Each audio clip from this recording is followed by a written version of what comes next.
Hi, we have already seen how we can organize the main memory of a computer system. We also see that there is something else also required, which is the hard disk space, or what we call the secondary space. Now, the organization of the storage hardware in a machine can be divided into multiple layers. Of course, there is CPU and the cache memory. Then there is the primary storage space, that is the RAM.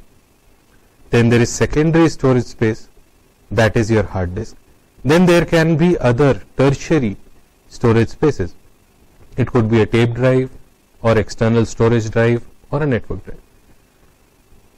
A computer system needs to organize these in such a way that it does not affect the performance of a computer system.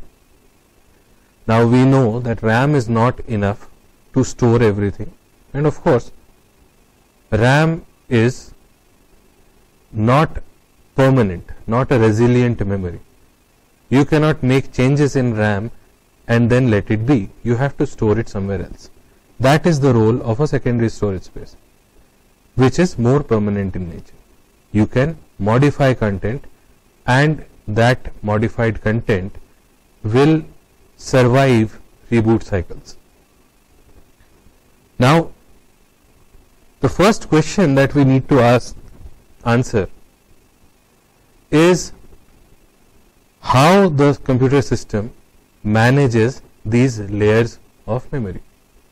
In particular, we would want to know how the secondary storage system is managed. So first, in this unit, we will see how the secondary storage space is organized,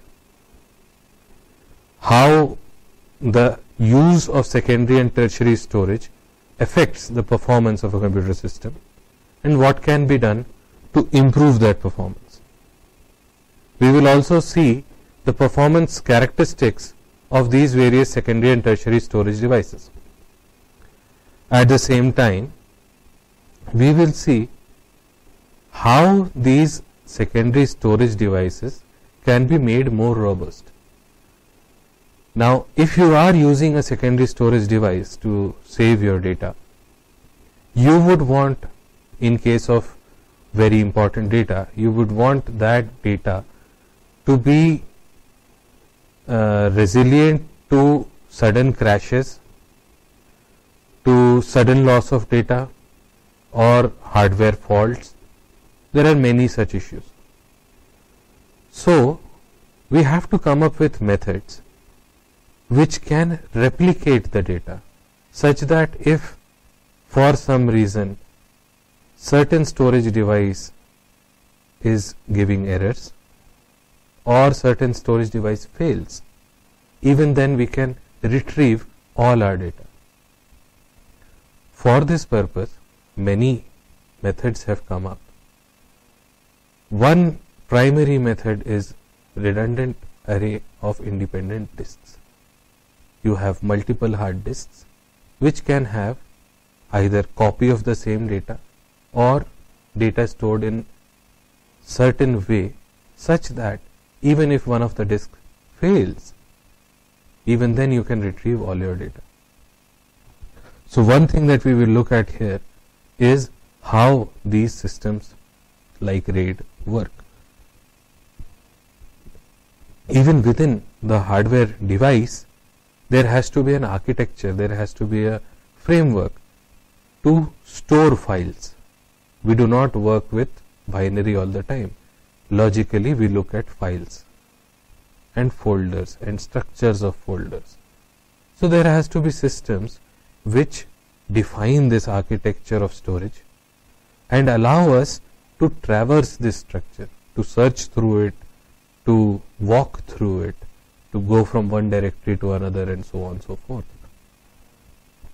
Here we will see how these systems, called file systems, are organized. What are the principles driving the formation of file systems. When you have different kinds of file systems, what are the trade-offs? What advantages do some file systems have? What advantages do other file systems have over standard file systems?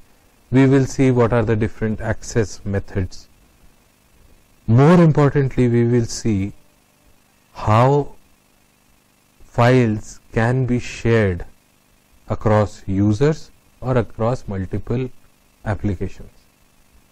We find that many files in a computer system need to be shared across various entities. These entities can be users, these entities can be programs. And these entities would try to modify the files as they go along. Now, it should not happen that modification of a file by one user should affect the functioning by other.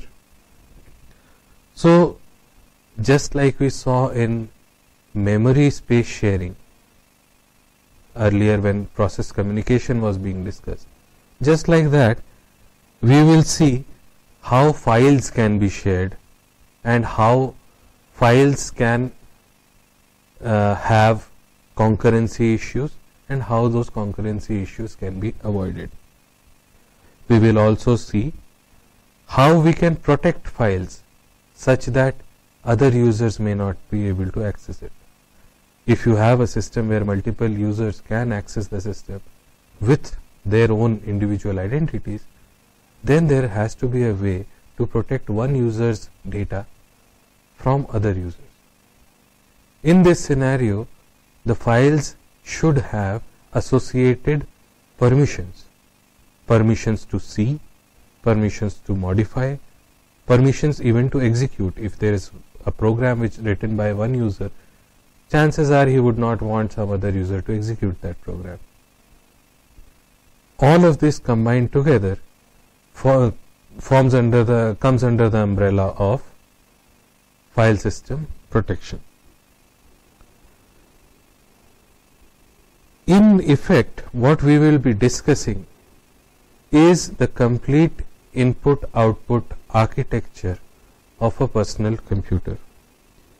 We will see its details, its complexity, and the performance aspects of hardware and software organization of secondary and tertiary storage devices in a computer system.